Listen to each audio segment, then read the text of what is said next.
Na Rádio Hora. Nossa cidade, o Brasil e o mundo. A notícia que você precisa para ficar bem informado. No ar. Jornal da Hora. Com Arthur Mário.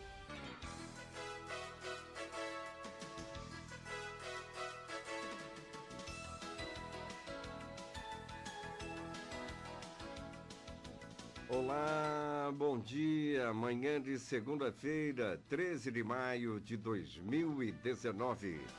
Até às 8 horas da manhã, você ficará com o Jornal da Hora, aqui na Rádio da Família.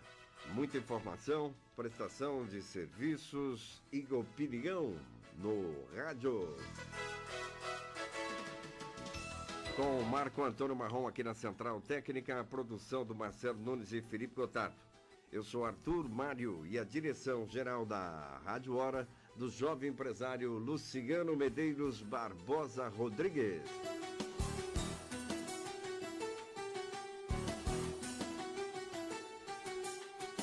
Agora 6h59 da manhã desta segunda-feira, conferindo as quentes do dia.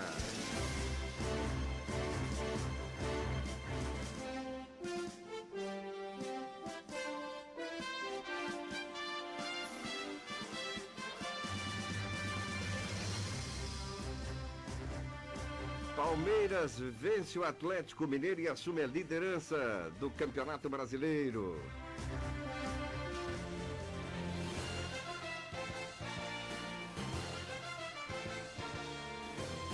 Flávio Bolsonaro diz que a investigação do Ministério Público é ilegal e tem de ser anulada. Campanha de vacinação atinge 48% da meta. Vacinação prossegue, portanto, em Campo Grande. Pela quarta divisão do futebol brasileiro, o Operário perde para a União do Mato Grosso. Estádio das Moreninhas, ontem, domingo, 2-0.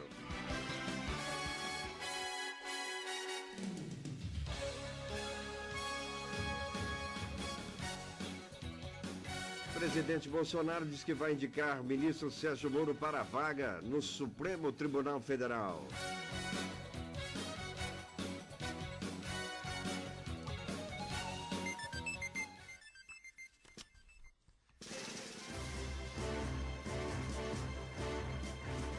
Agora pontualmente 7 da manhã, jornalismo da Rádio Hora, antiga Rádio Cultura. Já há 2 semanas com mais uma edição jornalística do meio-dia 1. Hoje vamos ter Gino Rondon entrevistando o professor Jaime Teixeira ao meio-dia. O Jaime, que é presidente da Federação dos Trabalhadores da Educação. Em pauta, a audiência pública com o ex-ministro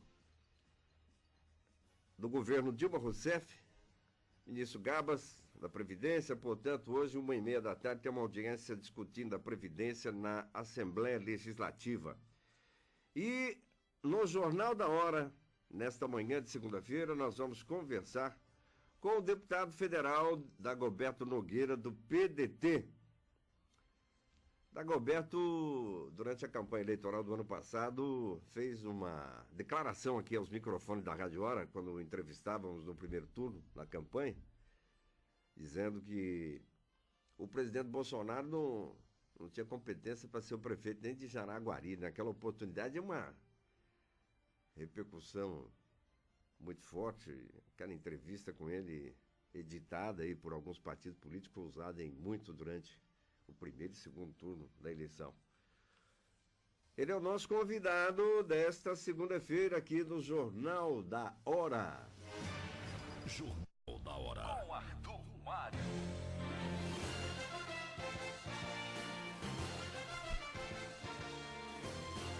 Olha, a semana passada, o governo Bolsonaro sofreu uma derrota naquela comissão da reforma administrativa do governo, uma comissão mista. E tanto na imprensa sul-mato-grossense quanto nas redes sociais, a gente não conseguiu entender o porquê o senador Nelsinho Trade votou com o Centrão, votou com a maioria daqueles parlamentares, os senadores, que decidiram retirar do Ministério da Justiça o COAF, braço de fiscalização até o governo passado, na Receita Federal, dentro do Ministério da Economia. O governo Bolsonaro veio e, por exigência do ministro Sérgio Moro, transferiu o COAF para o ex-juiz para o Ministério ocupado pelo ex-juiz federal de Curitiba. Impressionante como o senador Nelson Trade está sendo cobrado, e a semana passada foi muito forte, inclusive pelos seus eleitores. O ouvinte também que nos acompanha fica numa condição de incompreensão em relação àquele voto do senador Nelson. E nós também não compreendemos. Numa próxima entrevista, vamos pautar esse assunto com o senador, o mais votado nas eleições do ano passado para o Senado da República aqui no estado de Mato Grosso do Sul. Já a senadora Simone Tebet, que um dia antes foi à tribuna do Senado e fez uma crítica muito forte ao presidente Bolsonaro e ao governo. O governo respondendo ataques aí aos seus ministros nas redes sociais, enfim. A senadora fez um pronunciamento de que quando o ignorante fala, a sabedoria fica em silêncio e que o governo, que o presidente não fique a todo momento ficando respondendo aí em redes sociais, enfim. A senadora Simone Tebet, professora de Direito, ela votou, depois de fazer uma crítica profunda ao presidente Bolsonaro, no outro dia, ela votou pela permanência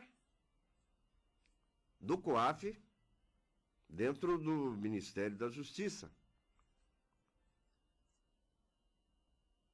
Argumentando, portanto, como conhecedora do direito, de que o lugar mais coerente para que o COAF fique seja realmente vinculado ao Ministério da Justiça. Portanto, a senadora, que um dia faz uma crítica ao governo e ao presidente, com muita coerência, claro, no outro dia votou com o governo, votou dentro dos princípios que ela, como professora de Direito, entende que tem que ficar lá no Ministério da Justiça, sim. COAF é para investigar. Quem investiga, quem está com a Polícia Federal, quem tem força para fazer o COAF funcionar verdadeiramente no Brasil é o Ministério da Justiça. Portanto, incompreensível para nós e também os eleitores do senador Nelson Trade, aos ouvintes que nos acompanham, muitos ouvintes nos ligaram, cobraram, enfim.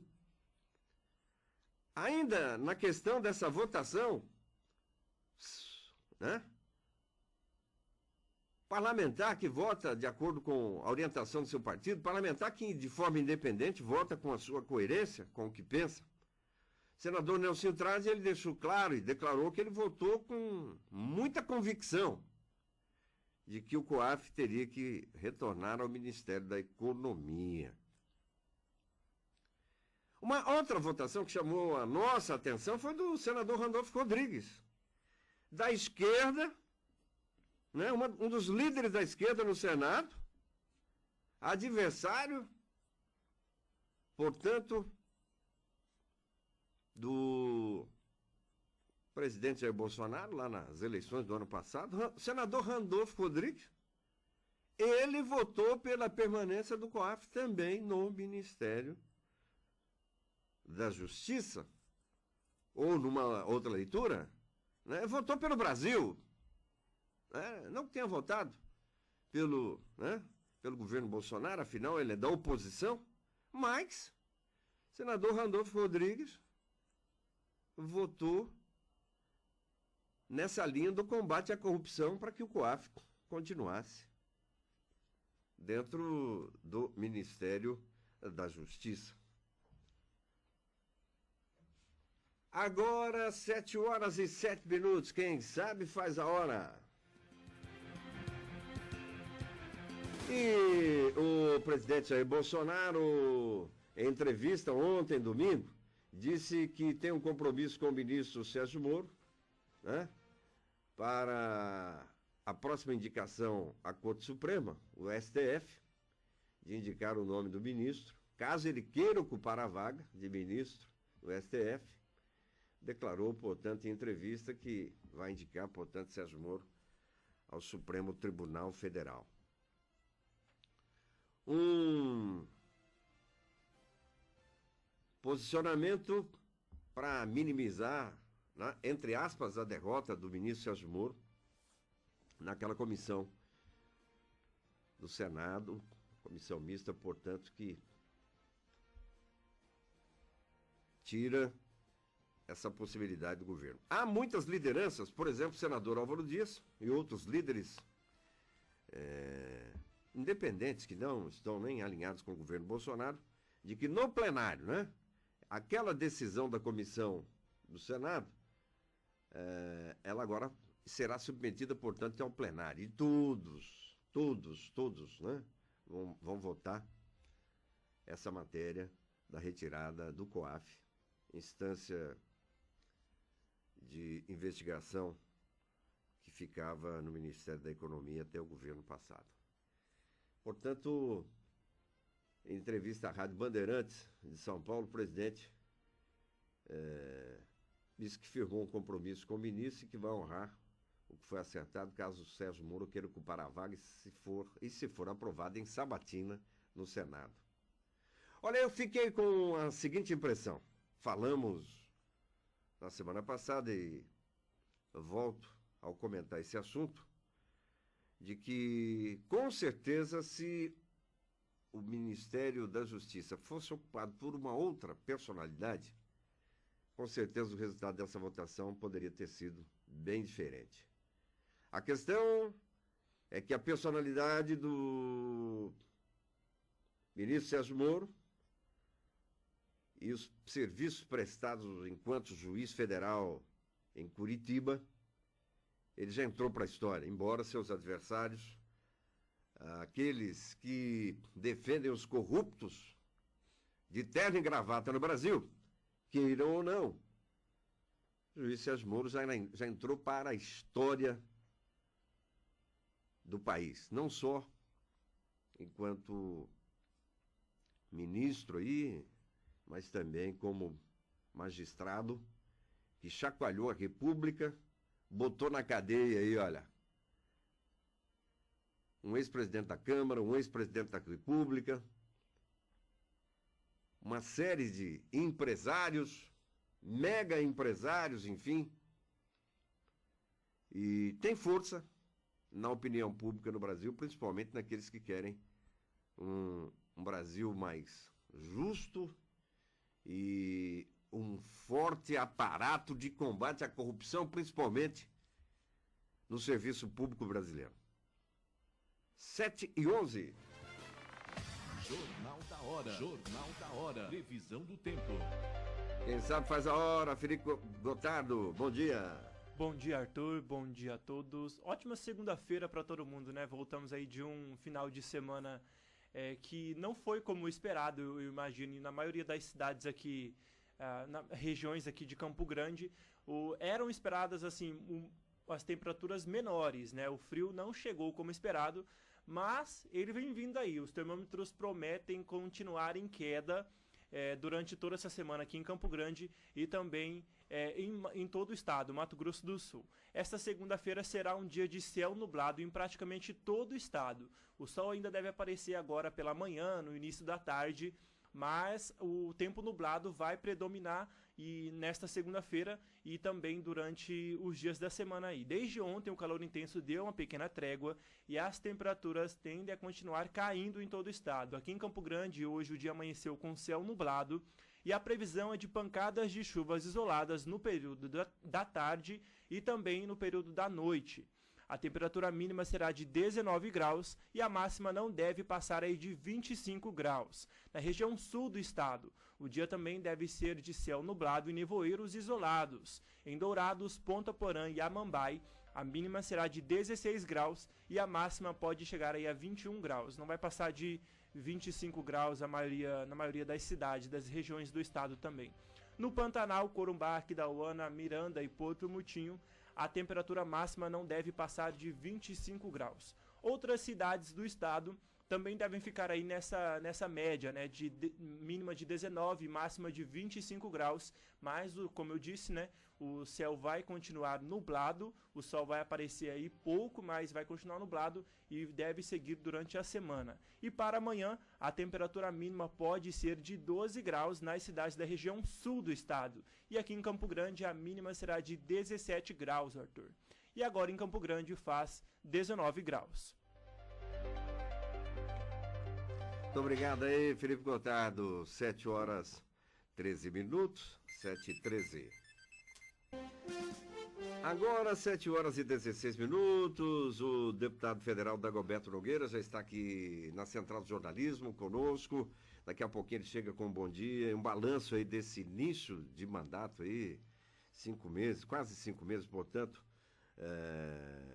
de trabalhos em Brasília. Daqui a pouquinho.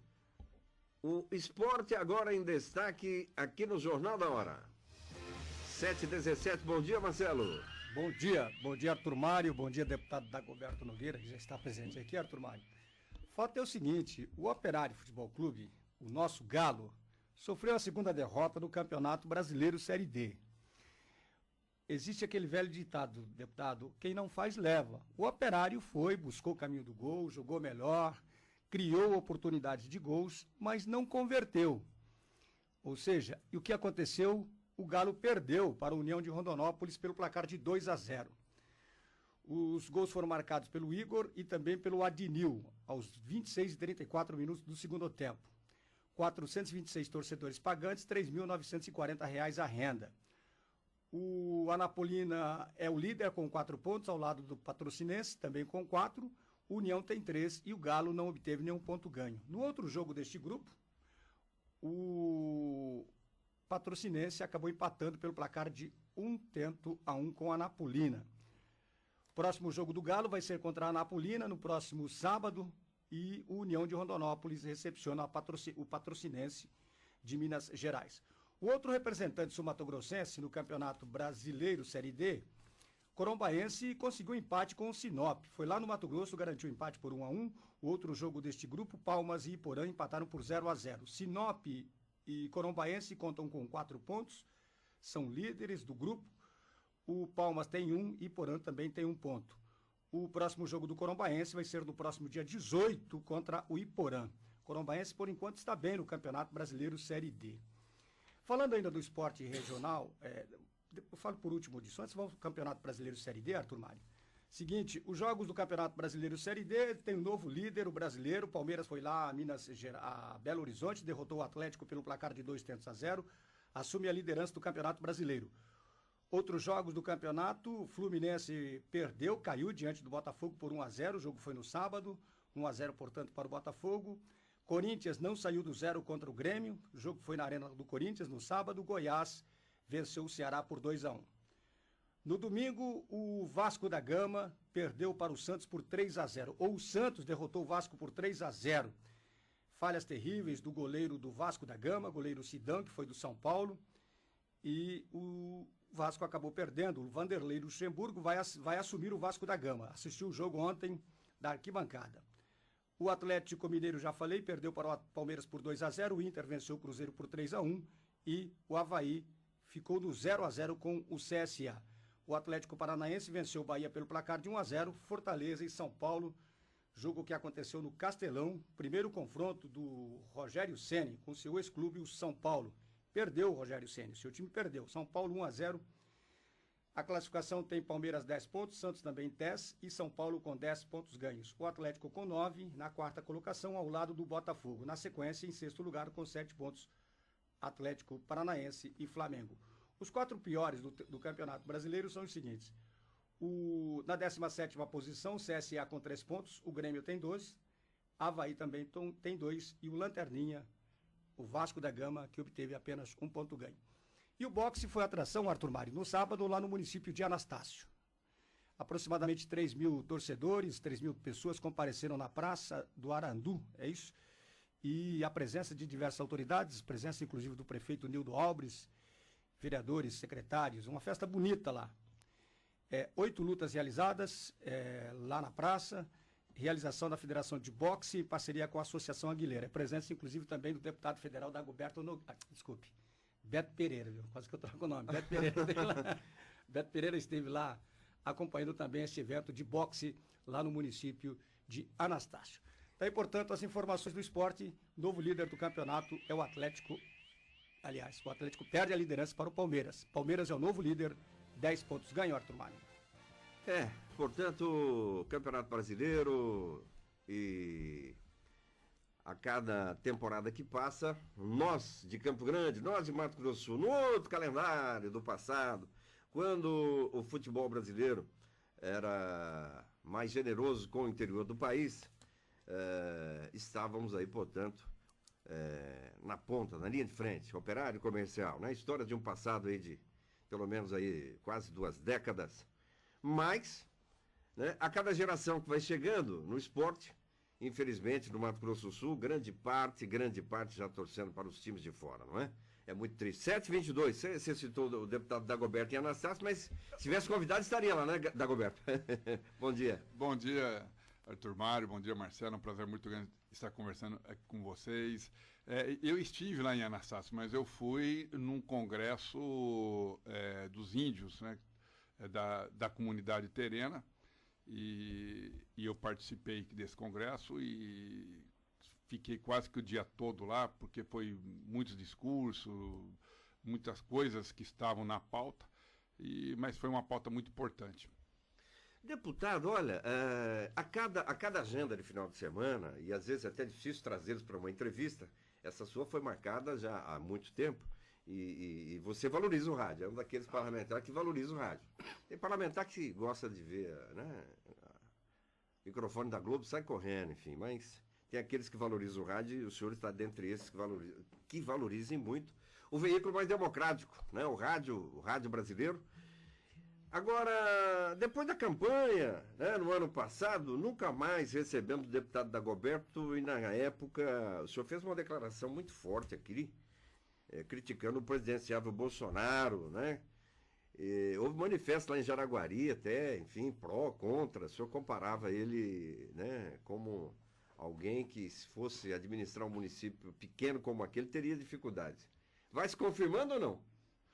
Olha, Arthur Mário, eu, até para o povo de Jaraguari, eu tenho que pedir desculpa, porque ele não serve nem para administrar Jaraguari.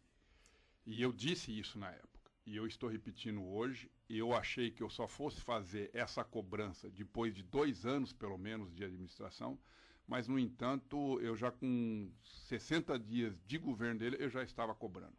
De tantos erros, de tanta incompetência, né, que o atual presidente e a família dele vem provocando para o Brasil. Pobre do Brasil. Eu na época, até, eu quero me redimir aqui, porque Jaraguari é a cidade pequena, próximo daqui, e que todo mundo conhece. Então, quando eu falei que ele não tinha condições de administrar, porque eu convivia com ele lá no Congresso Nacional. Ele é um homem que apela com qualquer coisa, não tem argumentos plausíveis, ele não tem nenhum desenvolvimento intelectual, ele é uma pessoa que não estava preparado para administrar com o Brasil. E as pessoas, infelizmente, na campanha, não teve oportunidade de conhecê-lo, porque ele tomou aquela facada, se afastou lá da campanha, e as pessoas, para não votarem no PT por diversos erros que o PT cometeu, acabou, então, votando aqui em Bolsonaro, e isso levou o Brasil a essa consequência que nós estamos. Para você ter uma ideia, Arthur Mário, criou uma expectativa tão grande de que ele poderia ir bem, se você pegar os nossos índices, assim que ele ganhou que as eleições, que é o resto de outubro, novembro e de dezembro, o Brasil voltou a diminuir os índices de desemprego, o empresariado passou a acreditar, havia uma expectativa de que ele poderia dar conta. Até porque nós estávamos saindo de um governo que não tinha legitimidade. E nós tínhamos problema com o mercado internacional em função dessa falta de legitimidade, que era o Michel Temer. E aí, quando ele ganha as eleições, criou essa expectativa boa. Né? O comércio deu uma reagida, o mês de novembro, o mês de dezembro, principalmente, foi muito bom para o comércio, diminuiu até um pouco os índices de desemprego, quer dizer, criou uma expectativa na população. E eu até com aquilo, né, fiquei quieto, falei, bom, que pelo menos o povo tá esperando, eu espero que esse homem possa corresponder a isso. O Brasil precisa voltar a crescer, precisa diminuir esses índices de desemprego, nós temos que dinamizar a nossa economia. Então, lógico que eu estava torcendo para que isso tudo desse certo, não para que eu tivesse razão do que eu tinha dito. Mas ele mal começa o governo e começa as atrapalhadas. Impõe um imposto, volta atrás, fala uma coisa, volta atrás, faz um negócio, os filhos desfaz, demite ministro. Os ministros dele, ao invés de se preocuparem com as coisas maiores do Brasil, fica preocupado que o homem tem que vestir azul, a mulher tem que vestir cor-de-rosa. Quer dizer, nós estamos com o mundo acabando e esse povo discutindo coisas à toa. Ele pega... a China é o maior importador nosso. Nós... de toda a nossa exportação, mais da metade é para a China. Então, só para você ter uma ideia, ela, em termos de minério, ela compra 63% de toda a nossa exportação. Então, você podia brigar com o mundo inteiro, menos com a China. E ele vai e briga com a China. Por quê? Porque os Estados Unidos estavam brigando com a China. Porque há um conflito de interesse. Os americanos não querem que a China compre petróleo de determinados países árabes, e a China não está nem aí para os Estados Unidos. Ela é um país que ela conseguiu a sua autonomia. E ela, então, compra de quem oferece melhor mercado para ela. E ela peita os Estados Unidos e compra de quem ela quer. Aí os Estados Unidos brigando com ela, o nosso presidente acha bonito ficar baixando para os Estados Unidos, né, puxando o saco dos americanos, e aí vai lá e briga com a China. Aí os Estados Unidos também estão brigando lá com esses países árabes mesmo, tudo em função do petróleo, né? Fala que vai mudar a capital lá de um país árabe, qual que é a autonomia que nós temos para isso? Quer dizer, começa a querer influenciar, e o mundo árabe é quem compra, é um grande responsável da compra de carne nossa, principalmente lá do sul, onde vende frango, pato, peru, porcos, né? E principalmente a carne. Aí a nossa arroba do boi cai, o frango cai, porque eles param de comprar, tanto é que a Tereza Cristina, que é a nossa ministra da Agricultura, que vem fazendo um belíssimo trabalho, já está lá há uma semana para tentar retomar esse comércio, porque o povo lá do sul quebrou tudo. E o agronegócio está tudo bravo com o Bolsonaro, porque fica falando coisas que não deve falar. Então, e tudo isso para puxar o saco dos americanos, porque ele acha bonito. Ele não tem noção de mercado internacional, de exportação, de importação, de PIB, como é que faz. Ele não tem noção. Ele é totalmente incapacitado para isso. E aí fica puxando o saco de quem não compra um prego nosso, que é os americanos. Antes comprava laranja, nem isso compra mais. Então, ele não tem noção disso. Como eu disse sempre, ele não é um homem preparado para administrar o país. Pra você ter uma ideia do que eu estou falando. Esses tempos atrás, teve uma reunião na Fiesp, em São Paulo. Isso por volta de uns 15 dias atrás. E os empresários foram conversar com o Mourão lá, que é o vice-presidente. E o Mourão, logicamente, foi lá para tentar apaziguar, para pedir um tempo para a classe empresarial, porque todos eles recuaram. Você vê que no início de janeiro, São Paulo deu 68% de votos ao Bolsonaro. Lógico. Então, não é só as indústrias de São Paulo, ali estavam os grandes empresários do país inteiro. E eles, então, estavam apostando que pudesse dar certo. E, no entanto, todos eles recuaram. Você vê que a economia recuou. Né? Esses últimos meses voltou a acentuar, a crescer o desemprego, né? O PIB cair, né? A bolsa cair e o dólar subir. Quer dizer, tudo errado. Quer dizer, o Brasil voltou à situação do Michel Temer para pior. Então, o empresariado fica preocupado, porque quebra com isso, né? O agronegócio quebra com isso. E a economia vai ficando para trás, ela não consegue dinamizar a economia com isso, e você vê o volume de desemprego. Então, teve essa reunião lá com o Mourão, e o Mourão foi lá para tentar acalmar, que é o vice-presidente. E, no entanto, os filhos do Bolsonaro acharam que o Mourão foi lá para jogar gasolina aqui na fogueira e hoje estão brigando com o Mourão. Então, é um negócio, quer dizer, é o ministro que tenta consertar as besteiras que eles falam e que eles fazem, aí esses ministros são trocados, porque tem que falar amém, tem que falar que é cor de rosa e que é azul. Não pode entrar no problema do país, entendeu? Prova do que eu estou te falando agora, recentemente, pô, o Brasil caindo e ele discutindo armas. Como que se resolvesse o problema da arma, vai resolver o problema da fome, da miséria, das nossas exportações, importação, do desemprego, de retomar a nossa economia, mas ele discute armas. Por quê? Porque ele tira esse foco, porque não tem, é um governo que não tem sustentação das coisas que precisam ser feitas. E faz tudo errado. Olha, Arthur, ele faz um decreto e não vem me dizer que ele não sabia que era ilegal o decreto que ele fez. Ele sabe que é ilegal, mas ele joga para a torcida, ele joga para o Twitter, ele joga para o WhatsApp. Porque a presidência da República tem uma assessoria de alto nível. Então lá, logicamente, ele foi alertado do que ele estava fazendo, era errado, era ilegal. Porque num decreto presidencial, você pode impor uma norma.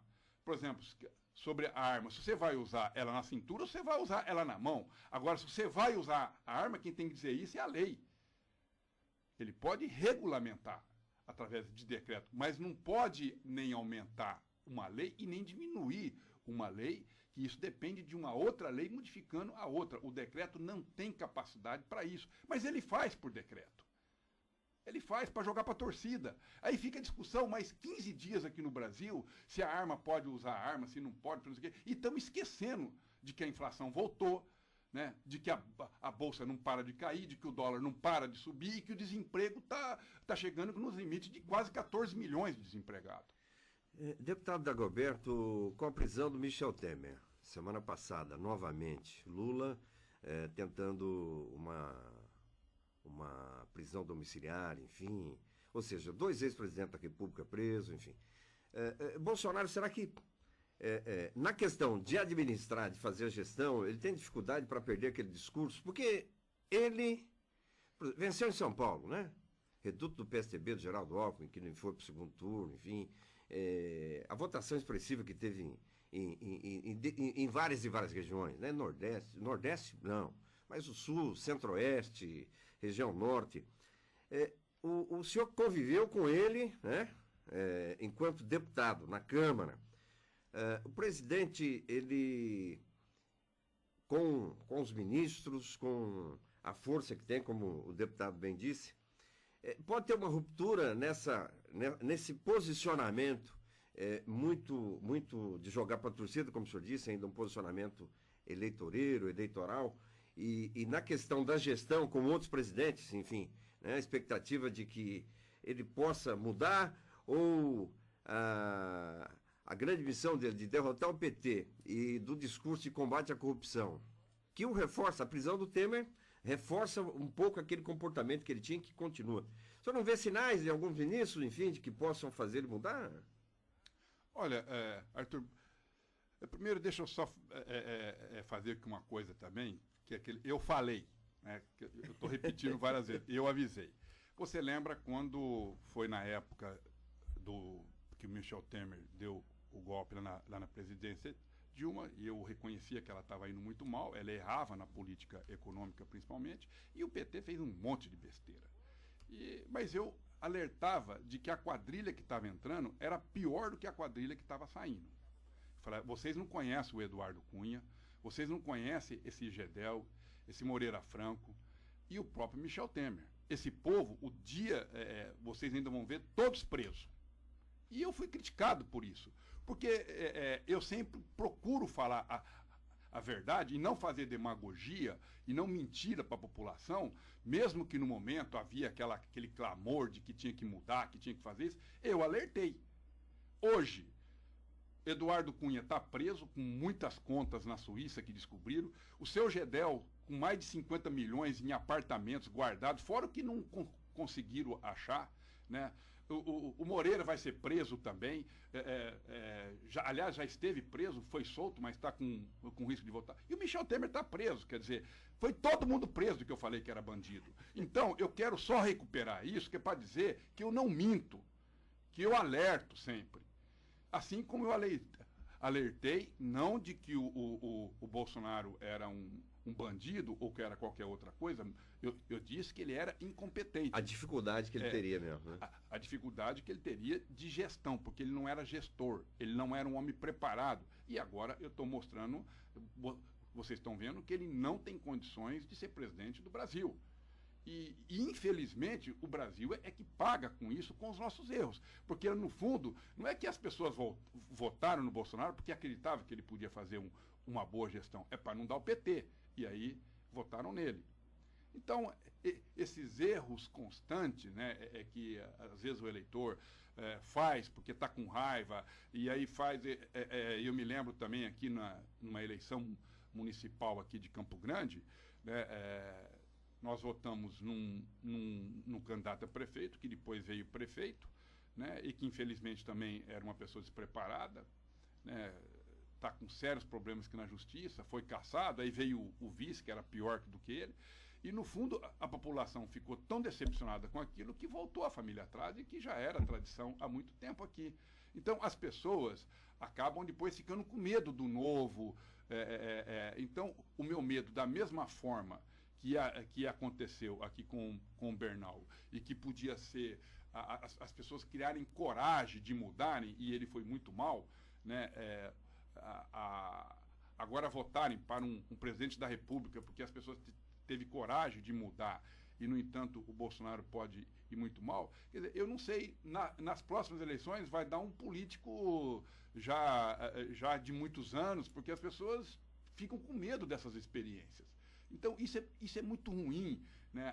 As pessoas que ganham nessa condição de inovar, de não sei o quê, tinha que dar certo. Por isso que eu até torço para esse cara dar certo, porque dá a possibilidade de você renovar sempre. Mas, infelizmente, né, tá os números aí, você abre os jornais, é só coisa ruim, né, e o Brasil, pobre do nosso Brasil, está indo da forma como está indo. Agora, 7h38. Jornal da Hora entrevistando nesta manhã de segunda-feira o deputado federal Dagoberto Nogueira, do PDT. Nós vamos ao nosso analista financeiro, João Victor Faedo, e as dicas de finanças pessoais, um breve intervalo comercial, e na segunda parte da entrevista temos também algumas perguntas ao deputado que chegam de nossos ouvintes aqui, tanto no WhatsApp quanto no Facebook. É rapidinho.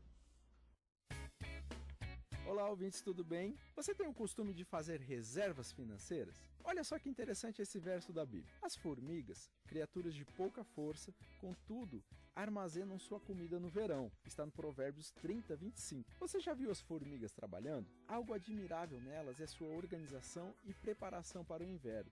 Nossa vida é feita de estações. Em algumas delas, são próprias para plantar, outras para colher, outras para recolher. Esse princípio nos ensina um fundamento financeiro muito importante, a economia. Economizar não se trata apenas de comprar algo mais barato ou em uma super oferta. Economizar é, sobretudo, guardar parte dos nossos ganhos. Fazer uma reserva é uma atitude sábia e que nos conduz a uma vida mais abundante. As reservas financeiras servem como um amortecedor para um carro. Ao passar por um buraco, sentimos o impacto. Porém, se o carro estiver sem amortecedor, o prejuízo será muito maior. Além de eventualmente quebrar mais peças, nosso corpo será bastante prejudicado, podendo causar graves ferimentos. A reserva financeira nos amortece dos impactos dos buracos que podemos encontrar no caminho. Por vezes, pode ser um imprevisto ou previstos distantes, caso daquelas despesas do início do ano. Podemos sim fazer uma reserva hoje. Não precisa iniciar com muito, importa sim começar a poupar. Não se preocupe com o valor, inicie e continue seguindo o princípio da formiga. Tenha um bom dia e um ótimo trabalho. É mais que música, é paz e mensagem o tempo todo. Rádio Hora.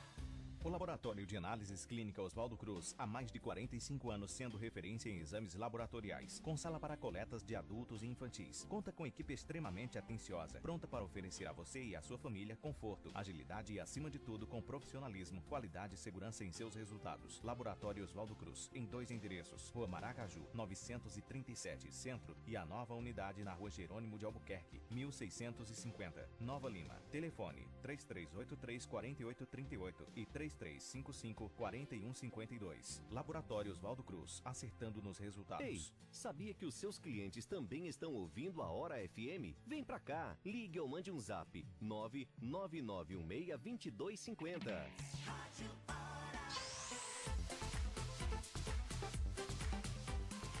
Agora 7h41. Quem não quer um dinheirinho extra? Seja para reformar um cômodo da casa, fazer uma viagem com a família, trocar a TV. E para isso, não tem segredo. Tem que poupar um pouquinho todo mês. E o melhor lugar para você poupar, eu garanto, é na Poupança Sicredi. Primeiro, porque o atendimento deles é sensacional. E depois, porque só no Sicredi tem a promoção Vem Poupar e Ganhar. A cada aplicação de R$100, você concorre 2 sorteios de R$2.000 por semana, além de sorteios de R$10.000 todo mês. Quer mais? No final do ano, você ainda concorre a 3 sorteios de R$100.000. E quer saber a melhor parte? Só no Sicredi. Você pode abrir sua poupança com apenas R$20. É isso mesmo, com R$20 você já abre a sua conta. Tá esperando o quê? Corre pro Sicredi e comece a poupar. Sicredi, fazer juntos para fazer a diferença. 92 FM. Rádio Hora. De segunda a sexta, do meio-dia a 1h, Giro Notícias, informação, enquetes, opinião. Giro Notícias com Gino Rondon, aqui na Rádio Hora. Uniprev Assessoria Previdenciária. Tiramos todas as dúvidas em assuntos previdenciários. Avenida Eduardo Elias Aran, 357, entre a 13 e a Rui Barbosa. Fone 3025-3838. 3025-3838. Uniprev Assessoria Previdenciária. Rádio Hora. Noite com Deus. Todas as quartas, às 9h, aqui na Rádio Hora. Pra quem ora e adora a toda hora. Para quem ora e adora a toda hora. Rádio Hora. Jornal da Hora. Com Arthur Mário.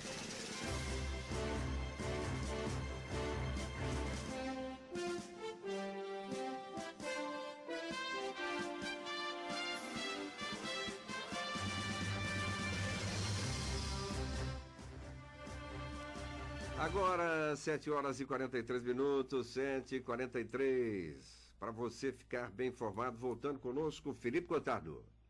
Isso mesmo, Arthur. Olha só, vamos falar de saúde agora.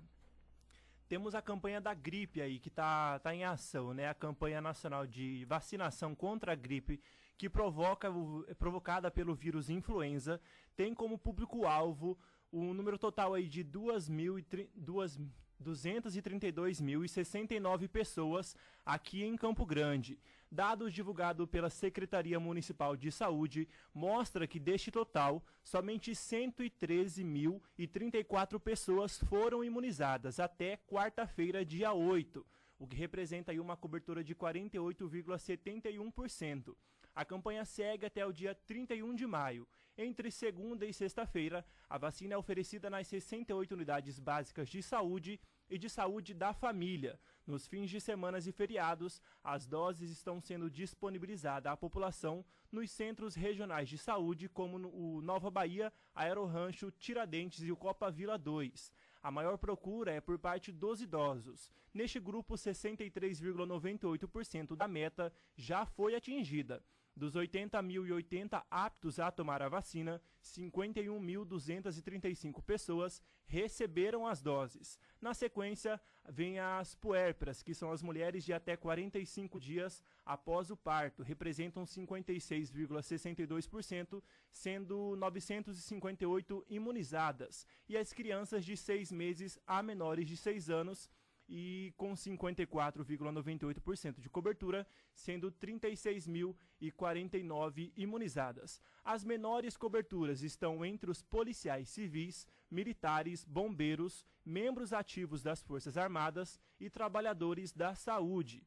E temos aqui o grupo de risco, Arthur. É importante que essas pessoas que ainda não foram, né, e principalmente essas de menor cobertura, né, que são aí os policiais, militares, bombeiros, precisam procurar. E aqui temos o grupo de risco, que são as pessoas que têm prioridade neste momento para poder aí tomar a vacina. Ó, idosos com 60 anos de idade ou mais, as puérperas, no caso, né, as mulheres de até 45 dias após o parto, trabalhadores de saúde, povos indígenas, portadores de doenças crônicas não transmissíveis e outras condições clínicas especiais, professores de escolas públicas e particulares, crianças de 6 meses a menores de 6 anos, as gestantes e os policiais civis, militares, bombeiros e membros ativos das Forças Armadas. Já os adolescentes e jovens de 12 a 21 anos de idade, sob medidas socioeducativas e a população privada de liberdade, bem como os funcionários do sistema prisional, serão imunizados aí em esquema programado pela CESAL, Arthur. Obrigado aí, Felipe Gotardo. Informação para você, jornalismo de prestação de serviço e de muita orientação para o ouvinte do Jornal da Hora. Retornando à entrevista com Dagoberto Nogueira, deputado do PDT, Marcelo Nunes. Eu aproveitei que seja aqui, deputado, pergunto o seguinte, a questão do COAF, que é o assunto do momento, né? O COAF fica no Ministério da Justiça, o COAF vai para a economia. Qual é o seu posicionamento com relação a este assunto, deputado? E quando vai para o plenário, deputado? E quando vai para o plenário essa questão, deputado? Olha, eu acho que primeiro o governo precisa saber o que ele quer.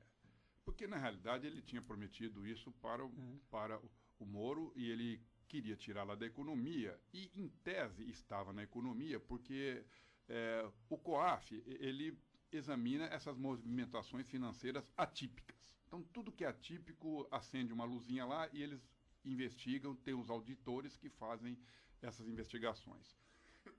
Mas para que isso possa ter uma efetividade, e aí a importância do Ministério da Economia, porque você precisa ter dados também econômicos dessa pessoa.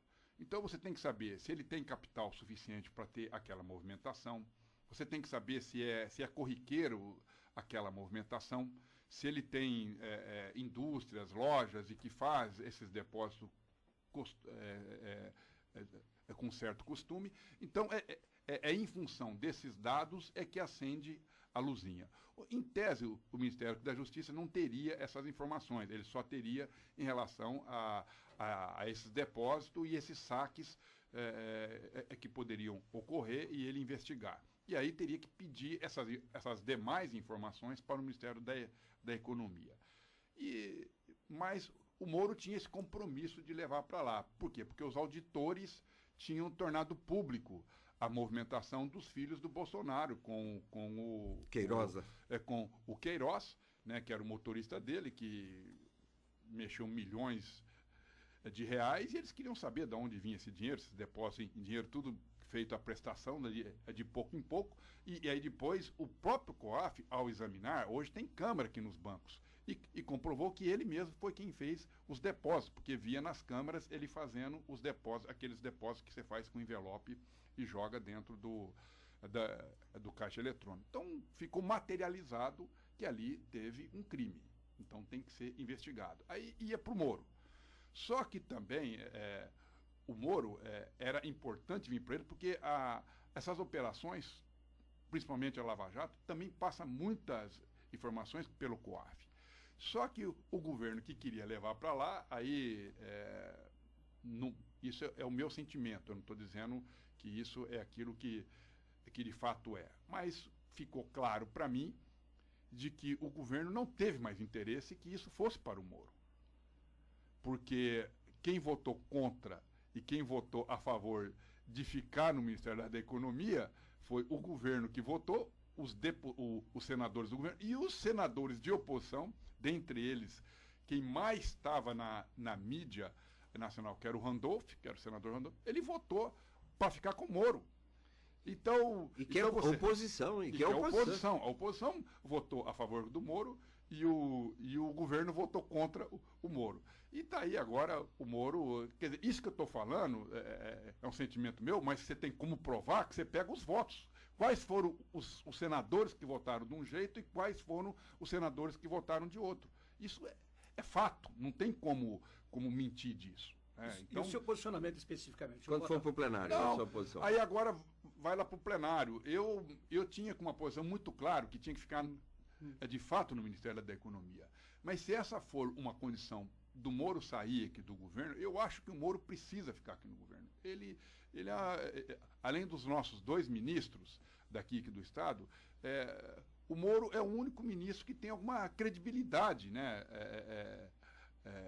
desse governo. Então, se começar a desmontar nesse nível... E o vice-Mourão, você citou o vice-Mourão aí também. Olha, a cada entrevista dele, na opinião pública, ele crescia muito. Lógico, chegando ao ponto de incomodar a família, né? É um general, ele chegou a general.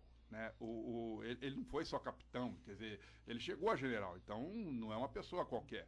E ele tem um preparo muito maior do que o nosso presidente da República, ele tem demonstrado isso. Enquanto que o nosso presidente joga gasolina no fogo, ele está jogando água. Então ele está tentando apaziguar, ele está fazendo a parte dele.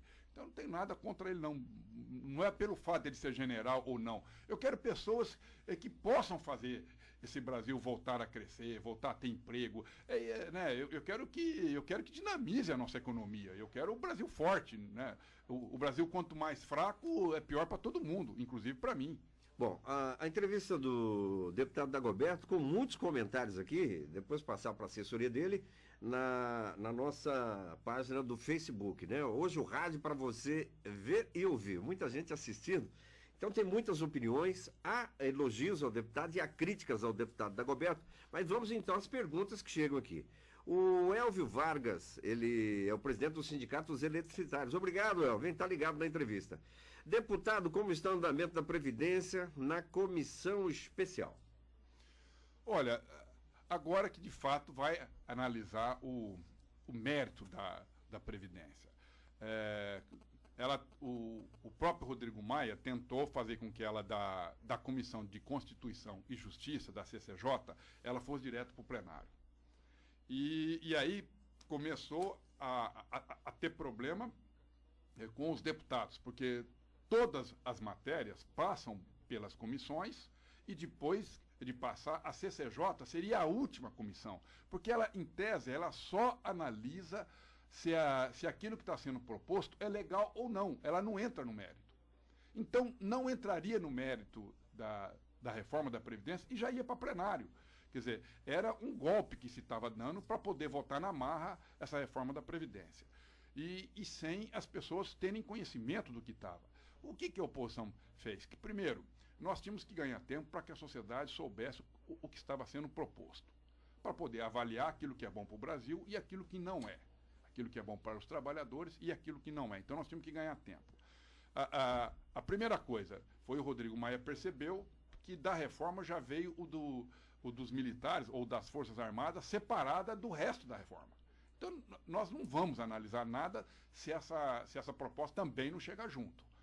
Ou vão analisar tudo de uma forma, porque senão os privilégios vão ser mantidos como está sendo mantido. E ele fala que vai acabar com os privilégios. Assim, da mesma forma que ele fala que ia acabar com o toma lá da cá, hoje ele negocia com o Centrão, com os deputados do Centrão, para votar essa reforma da Previdência da forma com que está. Então, os deputados que estão favoravelmente, ele está dando 40 milhões a mais de emenda parlamentar. Ele está fazendo tudo aquilo que ele contestou. O toma lá da cá nunca teve tão forte. Eu vou te falar, o Lula errou com isso, né, quando saiu com o mensalão, e ele vai errar com isso porque depois não vai ter dinheiro para pagar esses parlamentares, porque não tem no orçamento esse dinheiro que ele está oferecendo. E o toma lá da cá nunca teve tão evidente. Agora ele está aumentando até número de ministério para contemplar partido político. Mais 2 ministérios mesmo? Mais 2 ministérios, quer dizer, ele que tinha enxugado, fez um discurso que era para diminuir despesa, não sei o quê, está voltando tudo para atender esses políticos. Então, o que está na cabeça das pessoas? Esse toma lá da cá é o mal do país. São os deputados que se curvam, que se vendem. O que vai ficar evidente, Mário? É que os deputados que votarem com a reforma, porque se curvaram e se venderam. E quem votar contra são os deputados que não se curvaram e que não se venderam. É só isso que tem. Então, o povo dele, de tanto que ele fica falando toma lá, da cá, toma lá, da cá, tem alguma dificuldade também para votar da forma que está. Então, ela vai ser mudada. Mesmo com o apoio do Centrão, algumas coisas eles vão ter que mudar agora nessa comissão especial que nós criamos antes de ir para o plenário, para a gente poder ter a oportunidade de discutir o mérito. Né? Nós vamos discutir se vai ter regra de transição ou não, porque não é possível você ter direito a uma aposentadoria com 25 anos, ela passar para 40, e no outro dia você já não aposentar mais com 25. Então, tem que ter, olha, quem falta um dia, para quem falta 30 dias, para quem falta um ano, tem que ter uma regra de transição. Você tem que respeitar os direitos adquiridos. Né? Essa capitalização, quem que ganha com isso? Você sabe o que é a capitalização? Correto. É uma previdência privada. É privada, exatamente. Então, está jogando todo mundo para os bancos. Quem que ganha com isso? Da onde que veio o nosso ministro da Economia? Ele é banqueiro. Então, é para atender interesse de quem? É da população brasileira ou dos bancos? Então, tudo isso tem que ser questionado. Né? As regiões do país, o homem que está lá no norte, não é o mesmo que está lá no sul. O próprio IBGE demonstra que é uma diferença de 10 anos de expectativa de vida. Então, essas coisas, as profissões, você não pode exigir 40 anos direto de contribuição. Primeiro porque há um desemprego acentuado aqui no Brasil e a pessoa desempregada não tem como pagar essa previdência. Eu vou dar um exemplo para você poder entender o que eu estou falando. Vamos supor a área de construção civil. O pedreiro. Ele trabalha 1/3 só do ano registrado. Ou seja, ele trabalha para uma empresa 1/3 do ano. Os outros 2/3 ele faz bico.